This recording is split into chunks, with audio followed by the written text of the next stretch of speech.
नमस्कार दोस्तों, हमारे चैनल पढ़ाई पोर्टल पर संपूर्ण maths for all competitive exams की सीरीज में आपका हार्दिक स्वागत है। आज से हम स्टार्ट कर रहे हैं औसत।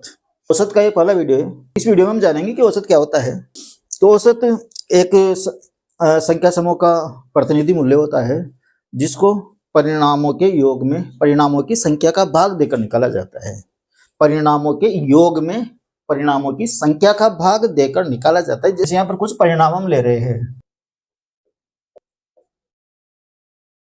यहाँ पर हमने ये कुछ परिणाम लिए हैं। इन परिणामों का अगर हमसे कहे कि औसत निकालिए तो इसका औसत क्या होगा? परिणामों का योग बटा परिणामों की संख्या। परिणामों का योग क्या हो गया? ये हो गया 2 + 3 + 5 + 2 + 3। 2 और 3 5 10, 2 12 और 3 कितने हो गए? 15। ये हो गया परिणामों का योग। और परिणामों की संख्या की अगर हम बात करें तो संख्या एक संख्या यहाँ है 2, तीसरी, चौथी और पांचवी। टोटल कितने परिणाम है हमारे पास? 1 2 3 4 5। टोटल 5 परिणाम है। तो परिणामों की संख्या कितनी हो जाती है? परिणामों की संख्या हो जाती है यहाँ पर 5। औसत क्या होता है? औसत इस संख्या समूह का एक प्रतिनिधि मूल्य है जो परिणामों के योग में परिणामों की संख्या का भाग देने पर प्राप्त होता है। औसत इज इक्वल टू का योग बटे संख्या। इसको हम शॉर्ट में औसत इज इक्वल टू योग बटे संख्या इस प्रकार से याद रखेंगे। शॉर्ट में इस प्रकार से हम इसको याद रखेंगे। औसत बराबर क्या होता है? योग बटे संख्या। यानी परिणामों के योग में उसकी संख्या का भाग देने पर जो मूल्य प्राप्त होता है उसको हम औसत कहते हैं। तो यहाँ पर 3 चीजें हमारे पास है। एक औसत है, एक योग है और एक संख्या है। एक है औसत, एक है परिणामों की संख्या और एक है इन परिणामों का योग। ये योग। और इसके लिए हम सूत्र को रटना नहीं है, इस प्रकार से समझना है। ये औसत है, ये संख्या है, ये दोनों छोटे हैं और ये योग है जो कि बड़ा है। योग अगर प्राप्त करना हो दोनों छोटे परिणामों को गुणा करेंगे तो बड़ा परिणाम प्राप्त होगा। और बड़ा परिणाम क्या है? हमारे पास योग है। तो योग इज इक्वल टू क्या होता है? औसत इनटू संख्या। औसत बराबर क्या हो जाएगा? योग बटे संख्या। योग बटे संख्या। यानी इस बड़े में किसका भाग दिया? संख्या का भाग दिया तो हमें क्या प्राप्त हो गया? औसत प्राप्त हो गया। और यदि परिणामों की संख्या में चाहिए, ये संख्या में चाहिए तो हम योग में किसका भाग देंगे? औसत का भाग देंगे। और योग में औसत का भाग देंगे तो क्या प्राप्त हो जाएगी? संख्या प्राप्त हो जाएगी। तो ये 3 चीजें हैं। अगर हमें योग प्राप्त करना है, अगर हमें योग चाहिए तो हम संख्याओं को औसत से गुणा कर देंगे तो हमें योग मिल जाएगा। अगर हमें औसत चाहिए तो योग जो सबसे बड़ा परिणाम है इसमें किसका भाग दे देंगे? संख्या का भाग दे देंगे। योग में संख्या का भाग दे देंगे तो हमें औसत प्राप्त होगा। और यदि हमें संख्या चाहिए तो योग में, यानी जो सबसे बड़ा परिणाम है योग, इसमें अगर हम औसत का भाग दे देंगे तो संख्या प्राप्त हो जाएगी। तो इसको इस प्रकार से आपको याद रखना है। अगर हमें योग चाहिए तो इन दोनों को गुणा कर देंगे, औसत और संख्या। दोनों छोटे परिणाम है, दोनों छोटे परिणामों को गुणा करने पर बड़ा परिणाम आता है योग।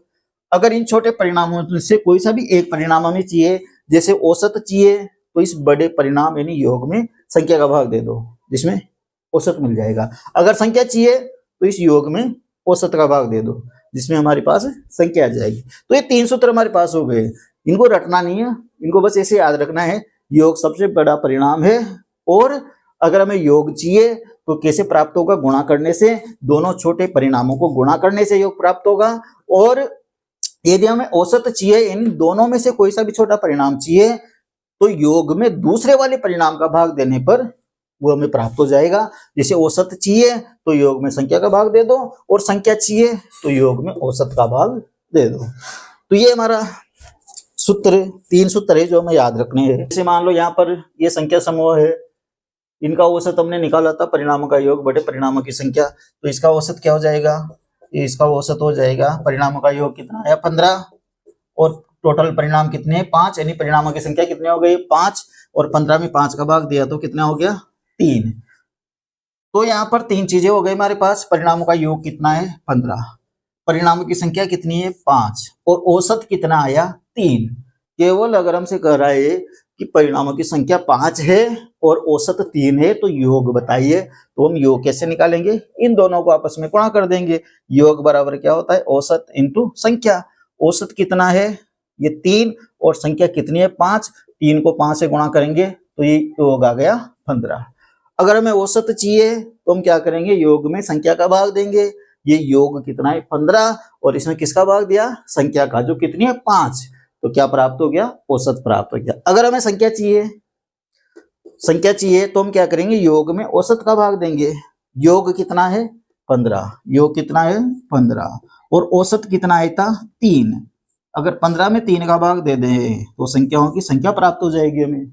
ये संख्या हमें प्राप्त हो गई है। तो ये एक सिंपल सी अवधारणा हमने समझी है औसत की। अब यहाँ पर हम कुछ एग्जाम्पल लेते हैं। तो चलिए औसत को और अच्छी तरह से समझने के लिए 3 सिंपल एग्जाम्पल हमने यहाँ पर लिए हैं, इससे हम औसत को और अच्छी तरह से समझने की कोशिश करेंगे। पहला एग्जाम्पल है अपना, एक कक्षा के 40 विद्यार्थियों का कुल भार 1560 किलोग्राम है, तो औसत भार ज्ञात कीजिए। 3 ही चीजें होती है, औसत होता है, संख्या होती है और कुल होता है। क्या दे रखा है 40 विद्यार्थियों का, यानी संख्या दे रखी है 40। कुल भार यानी कुल दे रखा है 1560 किलोग्राम। कुल दे दिया, संख्या दे दी, और हमें क्या निकालना है, औसत निकालना है। तो औसत इज इक्वल टू क्या हो जाएगा, कुल बटे संख्या। यानी सबसे बड़ा जो परिणाम है कुल, उसमें अगर हम संख्या का भाग दे देंगे तो क्या प्राप्त हो जाएगा, हमें औसत प्राप्त हो जाएगा। औसत बराबर कुल बटे संख्या, और ये हमारा आंसर आ जाता है 4 × 12, 3 बचे, 4 नाम के 36। कितने विद्यार्थी है 39 विद्यार्थी। कितने विद्यार्थी है कक्षा में 39 विद्यार्थी है। तो इस प्रकार से एक सिंपल सा एग्जाम्पल हमने लिया था। इसमें कक्षा के विद्यार्थियों की संख्या दे रखी है और टोटल भार दे रखा है। हमसे क्या पूछा है, औसत पूछा है, तो हमने औसत निकाल दिया, कुल बटे संख्या। दूसरा एग्जाम्पल हम लेते हैं। चलो, एक समूह के 25 सदस्यों की औसत आय 41,000 रुपए है। 41,000 रुपए प्रति माह है। तो समूह के सभी सदस्यों की कुल मासिक आय ज्ञात कीजिए। 25 सदस्यों की औसत आय दे रखी है। सदस्य कितने हैं 25। औसत मासिक आय, औसत कितना है 41,000।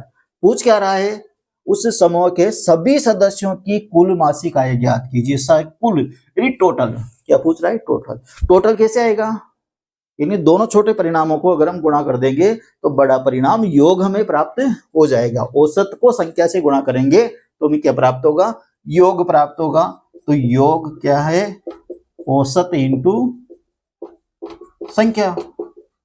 औसत कितना है, औसत आय कितनी है 41,000, और समूह में टोटल सदस्य कितने हैं 25, यानी संख्या कितनी है 25। औसत को संख्या से गुणा कर देते हैं तो हमें क्या प्राप्त होता है, योग प्राप्त होता है। ये 0 0 0, 25 एकम 25, हासिल के 2, 25 चौके 100 और 2 102, 10,25,000 रुपए। तो उस समूह के सभी सदस्यों की मासिक आय, कुल मासिक आय होती है 10,25,000 रुपए। तो ये हमने दूसरा एग्जाम्पल सोल्व कर लिया। तीसरा एग्जाम्पल है अपना, एक कक्षा के सभी विद्यार्थियों द्वारा हिंदी में प्राप्त अंकों को जोड़ दिया जाए तो 1875 प्राप्त होते हैं। हिंदी में प्राप्त अंकों को जोड़ दिया जाए तो 1875 प्राप्त होते हैं, यानी क्या दे दिया हमें, योग दे दिया। यदि हिंदी के औसत प्राप्तांक 75 अंक है तो बताइए उस कक्षा में कितने विद्यार्थी पढ़ते हैं। क्या पूछा, उस कक्षा में कितने विद्यार्थी पढ़ते हैं, यानी संख्या पूछ रहा है, संख्या पूछ रहा है, ये संख्या पूछ रहा है, संख्या पूछ रहा है। तो संख्या बराबर क्या होगा, यानी बड़े वाले परिणाम है दूसरे छोटे वाले परिणाम का अगर हम भाग दे देते हैं तो ये वो संख्या में प्राप्त हो जाती है। औसत चाहिए तो योग में संख्या का भाग दे दो, संख्या चाहिए तो योग में औसत का भाग दे दो। योग कितना है 1875, औसत प्राप्तांक कितने हैं ये 75। अगर योग में औसत का भाग दे देंगे तो हमें क्या प्राप्त मिल जाएगी, संख्या में मिल जाएगी। 5 से कट रही है, 5 से कट गए 15, 5 के 75, 5 × 15, 15 3 बचे, 5 7 35, 2 बचे, ये 5 5 के 25। फिर 15 से डायरेक्ट काट दो, 15 से कट जाएंगे, 15 दूनी 30, कितने बचे 7, और 15 5 के 75। तो यहाँ पर उस कक्षा में टोटल कितने विद्यार्थी पढ़ते हैं? 25 विद्यार्थी पढ़ते हैं। संख्या कितनी हो गई? 25। तो उस कक्षा में टोटल कितने विद्यार्थी पढ़ते हैं? 25 विद्यार्थी उस कक्षा में पढ़ते हैं। तो यहाँ पर एक बेसिक से उदाहरण हमने लिए है। तो दोस्तों आपको ये सिंपल सी बेसिक औसत की समझ में आई होगी। नेक्स्ट वीडियो में हम क्रमागत संख्याओं के औसत के बारे में बात करेंगे, और ये औसत का हमारा पहला वीडियो है बेसिक से। इसके बाद हम धीरे धीरे औसत के लगभग सारे एग्जाम्पल, सभी तरीके के आने वाले क्वेश्चनों को टाइप वाइज सोल्व करेंगे। अगर आपको औसत कंप्लीट तरीके से लर्न करना है, पूरी तरीके से लर्न करना है, तो हमारे आने वाले वीडियो को जरूर देखिएगा। अगर आपको वीडियो पसंद आए तो वीडियो को लाइक कीजिए और चैनल को सब्सक्राइब कीजिए। मिलते हैं नेक्स्ट वीडियो में, तब तक के लिए जय हिंद।